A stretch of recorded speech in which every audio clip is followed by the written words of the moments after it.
Prezados irmãos e irmãs, eu quero cumprimentá-los com a paz de nosso Senhor e Salvador Jesus Cristo. Hoje estudaremos a lição de número 8, a teologia de Zofar. O justo não passa por tribulação? O texto áureo está em Jó, capítulo 11, versículo 18. Assim diz a palavra do Senhor. E terás confiança, porque haverá esperança. Olharás em volta e repousarás seguro. O foco de nossa reflexão é que, segundo as Escrituras, até mesmo o justo passa por tribulação. Nós mostraremos que Zofar, assim como seus amigos, defende que os ímpios sempre serão punidos e os justos recompensados. Mas Zofar está enganado.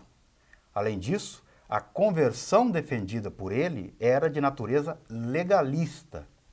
E para completar, a sua teologia limita a soberania de Deus na sua capacidade de julgar.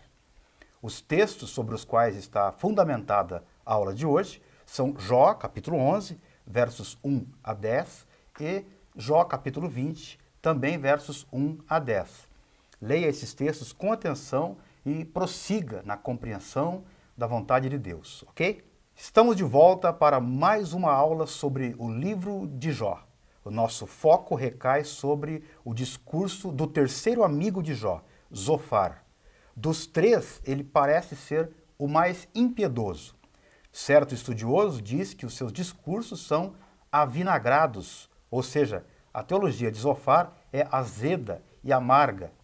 O texto bíblico deixa claro, Zofar não poupa palavras durante críticas ácidas ao abatido Jó. Ele encontra um amigo que sofre e, ao invés de consolar, começa a emitir julgamentos infundados. A tese que esse amigo defende é a de que o justo não passa por tribulação.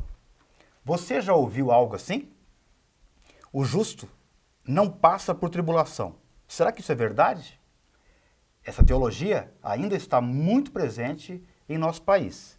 A ideia de que o sofrimento, as tribulações da vida e outros dilemas humanos não são para o cristão não é uma ideia nova. Mas as Escrituras ensinam de forma muito clara que estar em Cristo não significa ausência de problemas e provações. A diferença está na forma com que as enfrentamos.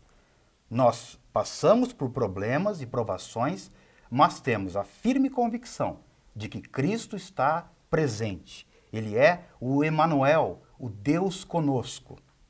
Nesse encontro, queremos deixar claro, basicamente, que o justo também passa por tribulações nessa vida. Vejamos, Zofar é o mais jovem e, por isso, o último a falar. Ele parece incomodado porque acredita que os amigos que falaram antes dele não tiveram habilidade suficiente para argumentar com Jó. Zofar acredita que Jó tenha calado seus amigos com a sua lábia, com os seus argumentos. Mas ele não se convenceu nem um pouco com toda a argumentação de Jó. Era a hora de falar. Zofar vai insistir na tese de que o justo não passa por tribulação, à semelhança do que já vimos nos pensamentos de Elifaz e Bildade. Enquanto seus outros dois amigos proferiram 3 discursos, Zofar profere apenas 2. Eles aparecem em Jó, capítulo 11 e capítulo 20. A teologia de Zofar é encontrada nesses discursos. Esse terceiro amigo, mais duro e mais impiedoso, acusa o patriarca de se levantar contra a sabedoria divina e aconselha Jó a voltar-se para Deus. No capítulo 11, encontramos Zofar tentando lembrar ao patriarca que Deus se mostra sábio quando aflige o pecador. Então, em primeiro lugar, Deus é grande e sábio. E isso está correto, Deus é mesmo. Em Jó, capítulo 11, versículo de número 6, Zofar diz ao patriarca: e te fizesse saber os segredos da sabedoria, que é multíplice e em eficácia, pelo que sabe que Deus exige de ti menos do que merece a tua iniquidade. O que está nas entrelinhas dessa afirmação de Zofar é a sua convicção de que o sofrimento de Jó veio, de fato, em razão de um pecado cometido. Zofar está convicto de que Jó sofre por causa de seu próprio pecado. Quando leva o princípio da retribuição à sua conclusão lógica, Zofar insiste que o sofrimento procede necessariamente do pecado, ou seja, só quem peca passa por sofrimentos. Ele parece mesmo muito confiante em seu raciocínio. Ele se coloca como alguém que fala em nome de Deus. E é curioso lembrar que muitas vezes nós também emitimos opiniões a respeito do que se passa, como se falássemos em nome do próprio Deus. A reflexão de Zofar é esta: Jó está sofrendo? Então ele está em pecado. Ele louva a sabedoria ilimitada de Deus, o que implica na loucura de Jó. Deus demonstra grande sabedoria em reprimir os maus. E pelo fato de estar convicto de que Jó pecou, Zofar acredita que os bons jamais passam por tribulação. Se alguém deve algo, tem que pagar, mas o justo não passa por tribulação. É dessa forma ácida e amarga que o terceiro amigo de Jó o trata. Ele não demonstra a mínima compaixão pelo sofrimento do patriarca ao acusá-lo de que se comporta como um animal irracional, como afirma o capítulo 11, versículo 12. Ele compara Jó a um jumento que não tem entendimento ao não perceber a sabedoria divina na condução das coisas. Podemos resumir o pensamento de Zofar, neste capítulo 11, da seguinte maneira: Zofar se refere à incompreensibilidade de Deus. No versículo de número 7, ele pergunta: porventura alcançarás os caminhos de Deus? Ou chegarás à perfeição do Todo-Poderoso? Este homem descreve as profundezas divinas utilizando metáforas espaciais que medem com passos a incompreensibilidade divina simultaneamente em todos os pontos cardeais: na altura, na profundidade, na largura, na extensão ou no céu, no Sheol, na terra e no mar. Mais adiante, o patriarca irá usar metáforas semelhantes, mas dessa vez para lamentar a ausência divina. Você pode conferir isso em Jó, capítulo 23, versos 8 a 9. Voltando ao capítulo 11, Zofar afirma que, assim como o ser de Deus é inescrutável, no versículo de número 10, ninguém pode opor-se à força do agir divino. Assim, no capítulo 11, vemos que Zofar, da mesma maneira que seus amigos, defende o dogma da retribuição individual, mas o seu humor é mais ácido que o de Bildade. Zofar dirige os seus sarcasmos ao debilitado Jó. Ele acredita que é Deus quem persegue a Jó. Então, de maneira resumida, Zofar se dirige a Jó e diz: você é culpado, você é ignorante, você é pecador. O amigo de Jó acusa aquele que sofre de pecado. E eu penso que isso aumenta ainda mais o sofrimento daquele que sofre. Quantas vezes nós tomamos a mesma atitude? As pessoas sofrem e nós emitimos juízo de valor sobre elas, aumentando a carga, o fardo do sofrimento. Como é triste quando as pessoas que deveriam confortar acabam criando desgraça. Como é trágico que os três amigos, inclusive Zofar, tenham se concentrado nas palavras do lamento de Jó, ao invés de demonstrarem empatia aos sentimentos que estão por trás das palavras de Jó. Há um provérbio chinês que diz: embora conversando face a face, os seus corações estão a 1000 quilômetros um do outro. Mas as descargas de acidez não param por aí. Zofar continua. Uma vez que ele está convicto do pecado do patriarca, ele aponta para a única solução e então coloca a conversão como resposta à aflição. Primeiro passo, purificação moral. Nos versículos 13 a 20 do capítulo 11, Zofar conclui seu discurso sobre a situação de Jó. Aqui temos uma exortação à humildade e ao arrependimento. Zofar foi insensível até aqui, a ponto de ser ríspido em seu tratamento com Jó. Mas ele não entregou os pontos em relação ao seu antigo amigo como se fosse um caso perdido. Ainda existe a oportunidade de Jó se recuperar da sua terrível condição. Uma vez que Zofar está certo de que algum pecado cometido por Jó é a raiz da sua condição e que o sofrimento de Jó resulta desse pecado, a resposta é simples. Jó deveria estar aberto e humilhar-se em relação ao seu mau procedimento. Isso exige uma reparação. Inclusive no capítulo 11, versículo de número 13, Zofar fala de uma preparação apropriada do coração para colocá-lo num relacionamento correto com Deus. O conselho do amigo, estende as tuas mãos para Deus, subentende súplica em oração para remover a iniquidade da sua vida e do seu lar. Quando isso for feito, Jó estará apto a levantar o seu rosto sem mácula. Sua vida será mais radiante e alegre do que era antes. Todas as causas do medo serão removidas e, em seu lugar, haverá segurança e esperança de vida. Observe a situação. Na teologia de Zofar, a simples prática desses ritos trazia consigo o poder de conferir o favor divino. Na verdade, isso era o que se conhece hoje como legalismo religioso. Assim como os seus outros amigos, Zofar está certo apenas em parte. A sua teologia apresenta alguns problemas. A teologia de Zofar apresenta erros que são fruto da sua ignorância teológica. Veja, em que consiste o erro de Zofar? Se olharmos para o conjunto do livro, duas coisas sobressaem antes de mais nada.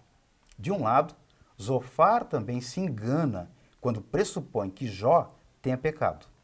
De outro, porém, ele se engana e engana um pouco a Jó, quando louva a via da oração, que ele recomenda, como um caminho do sucesso rápido. Obviamente, Zofar não percebe que o caminho para Deus, que Jó deve percorrer, é o caminho que se conduz pelo vale das sombras da morte, como diz o salmista. As imagens do destino que Zofar conhece e que tira da tradição tornam-se imagens do engano e de uma falsa promessa, quando ele oculta o preço que deve ser pago a fim de, com elas, crescer. O curioso é que Zofar dá o exemplo de um conselheiro e pastor de almas que diz apenas meia verdade. Você já ouviu algo parecido? Ou melhor, você já disse algo parecido para alguém que se encontra aflito?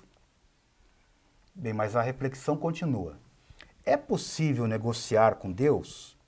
Zofar parece pensar que sim. Ele tenta induzir Jó a negociar com Deus a fim de se ver livre de suas dificuldades. Veja a sutileza do texto dentro do contexto geral do livro.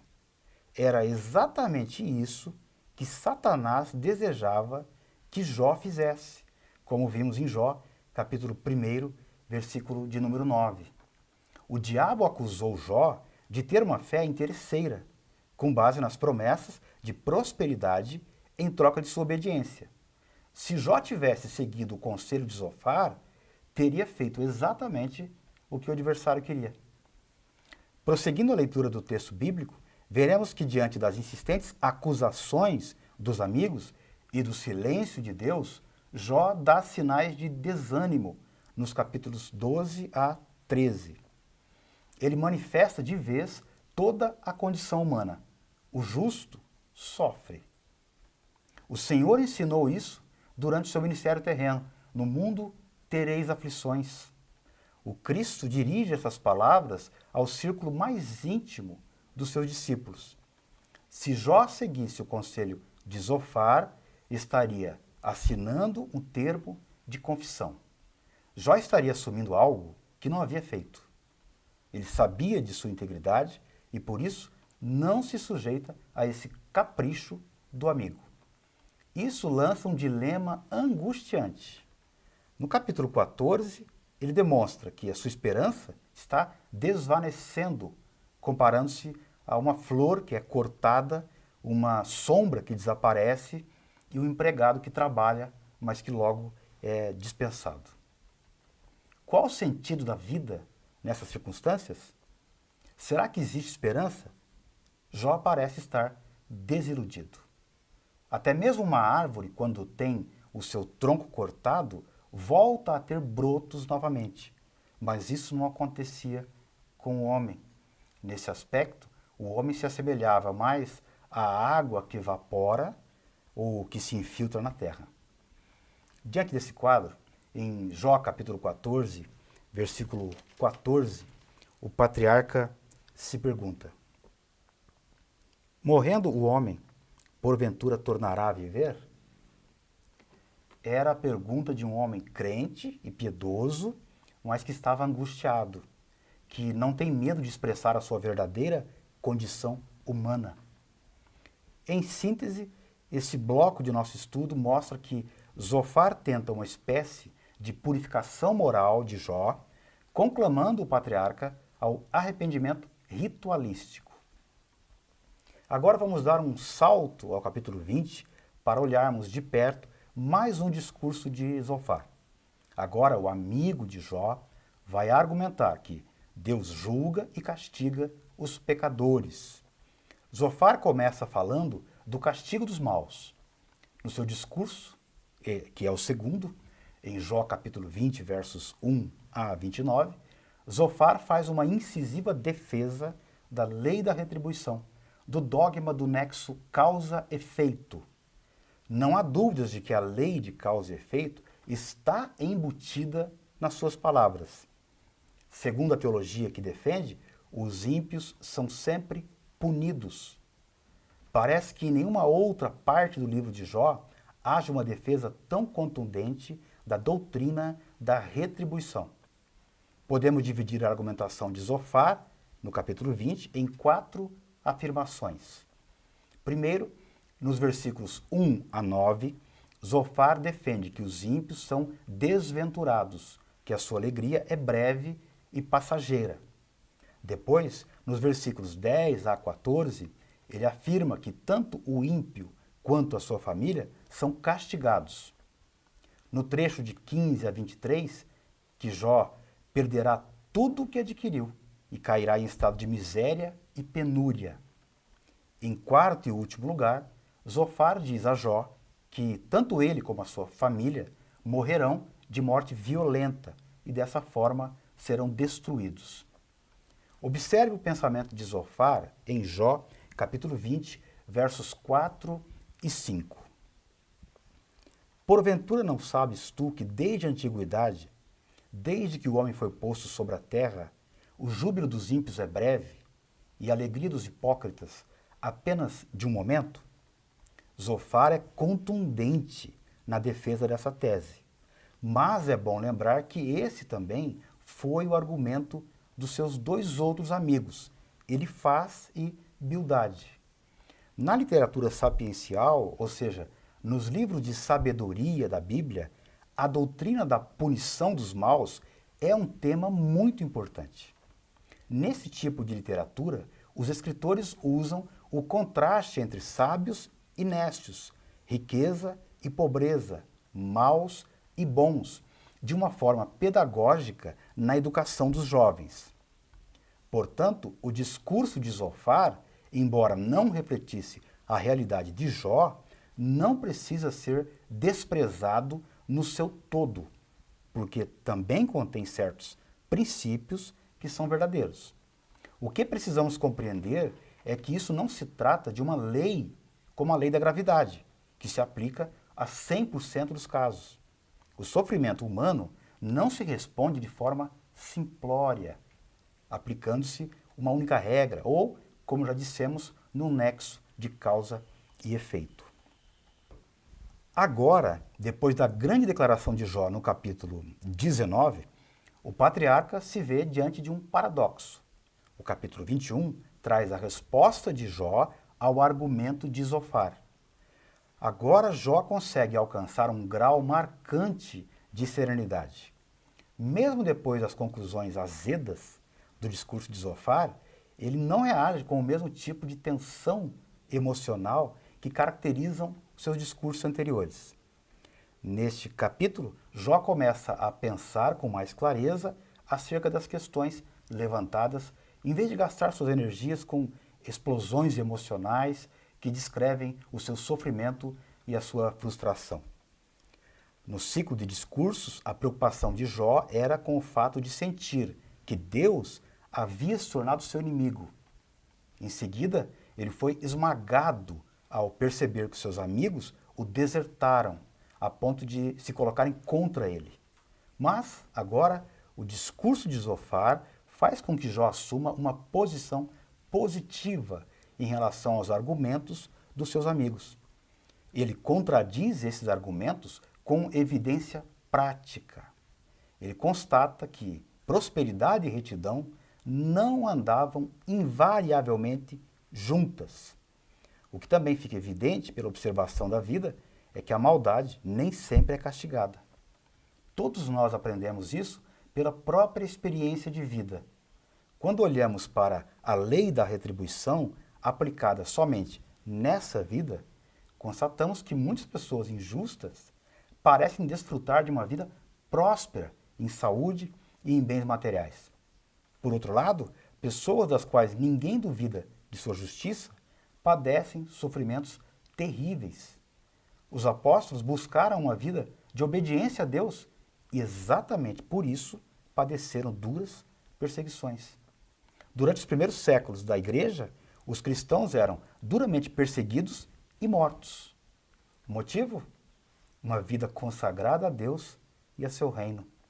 É por isso que, ao continuarmos nossa reflexão bíblica, a verdade vem à tona. A lei da retribuição não se aplica a todas as esferas da existência humana e nem explica os caminhos soberanos do Altíssimo, pois, como ensinou Jesus no Sermão da Montanha, Deus também faz com que o seu sol se levante sobre maus e bons, e a chuva desça sobre justos e injustos. Por isso, o patriarca desabafa: ouvi atentamente as minhas razões, e isso vos sirva de consolação. Jó quer ser ouvido, por isso ele pede aos seus amigos que parem para escutá-lo. Eles precisam pôr a mão sobre a boca. Há muito, numa verdadeira bateria de debates, Jó vem escutando pacientemente. Agora era a vez de eles ouvirem. Eles precisavam ficar em silêncio para ouvir a pergunta de Jó. E assim, no capítulo 21, versículo 7, vem a pergunta: por que razão vivem os ímpios e envelhecem e ainda se esforçam em poder? Se era verdade que os maus sempre experimentavam um juízo severo aqui na terra, então por que a realidade nua e crua, diante de nossos olhos, mostra que os ímpios desfrutam de longevidade? Por que eles desfrutam de prosperidade? Por que a sua fazenda cresce? Por que os seus filhos vivem em plena alegria? Por que isso é assim, se eles não querem saber de Deus? As nossas perguntas podem se multiplicar. Isso era uma coisa visível, de fácil constatação, mas os amigos de Jó, especialmente Zofar, não atentavam para isso. Quem reconhece a Deus como o fundamento de sua vida e se coloca no caminho da fé, dificilmente pode evitar essa pergunta e essa experiência. Jó a experimentou e padeceu. Ele externa suas experiências e questões sem rodeios, também lá onde elas contradizem ou parecem contradizer doutrinas piedosas. O inimigo já havia tocado o cerne da fé quando perguntou a Deus lá no início do livro: é por nada que Jó teme a Deus? Antes de concluir, eu gostaria de fazer algumas considerações. O texto bíblico nos apresenta verdades que precisam ser apreendidas. Apresenta perguntas que fazem parte da existência de qualquer ser humano, crentes e ateus. Os bons não passam por tribulações? Só os maus sofrem? Devemos tomar cuidado para não cometer as mesmas injustiças de Zofar. Para isso, precisamos ter conosco a verdade de que a relação da soberania divina com a realidade humana nos escapa totalmente. Foge do alcance de nossa compreensão. E por isso nós precisamos olhar com mais carinho para o que se passa com o outro e, no lugar de julgá-lo precipitadamente, atentar para resolver de que forma podemos ajudá-lo. Observe que Jó continua sua defesa contra os argumentos de seus amigos, que insistem em acusá-lo de pecado. Ele está convencido de que é inocente e que não cometeu nada que justifique tamanho sofrimento. Os amigos de Jó, por desconhecerem as razões de seu sofrimento, acusam o patriarca de forma impiedosa. Por outro lado, Jó, por desconhecer a ação de Deus nesse episódio, chega ao limite do desespero e da desesperança. Mas, como das outras vezes, mesmo angustiado e não sabendo como Deus permite tudo isso, Jó não diz palavras blasfematórias contra o seu Criador. Muitas vezes, nós podemos ser juízes severos, supondo que sabemos a razão da dificuldade pelas quais outros passam. Além disso, podemos pintar quadros sombrios do caráter daqueles que sofrem, ou mesmo daqueles que possuem uma vida tranquila e próspera. Não podemos ceder à tentação de julgar os outros de acordo com a justiça dos homens. Não é correto afirmar que todas as pessoas que sofrem estão recebendo de volta o mal que praticaram. Não podemos agir como os legalistas, que pensam poder controlar as forças da vida e a vida dos outros. Parece que o conselho de Jó a seu amigo é o mais sensato. Primeiro, eu quero que você ouça. Segundo, seja paciente. A prosperidade exterior é uma marca da igreja e de seus membros? A ruína da prosperidade de uma pessoa demonstra que é um pecador? A resposta é: nem sempre. O problema é que durante toda a sua vida, Jó compartilhou as visões expressas por seus 3 amigos. As adversidades que retiraram tudo dele acabaram por forçá-lo a repensar não somente algumas, mas todas as suas crenças. E depois da experiência vivida por Jó, ele vê as suas crenças desafiadas. Ele nos faz lembrar o ensino de Jesus. O sol nasce para crentes e ateus. Então, onde está a diferença? É que aqueles que creem no Senhor Jesus sabem que somos peregrinos nessa terra. Caminhamos rumo a Canaã celestial. E lá sim, não haverá choro, não haverá dor, não haverá injustiças. Aqueles que se submetem ao senhorio de Cristo aqui, lá, desfrutarão da bem-aventurada presença de Deus pelos séculos dos séculos. Amém.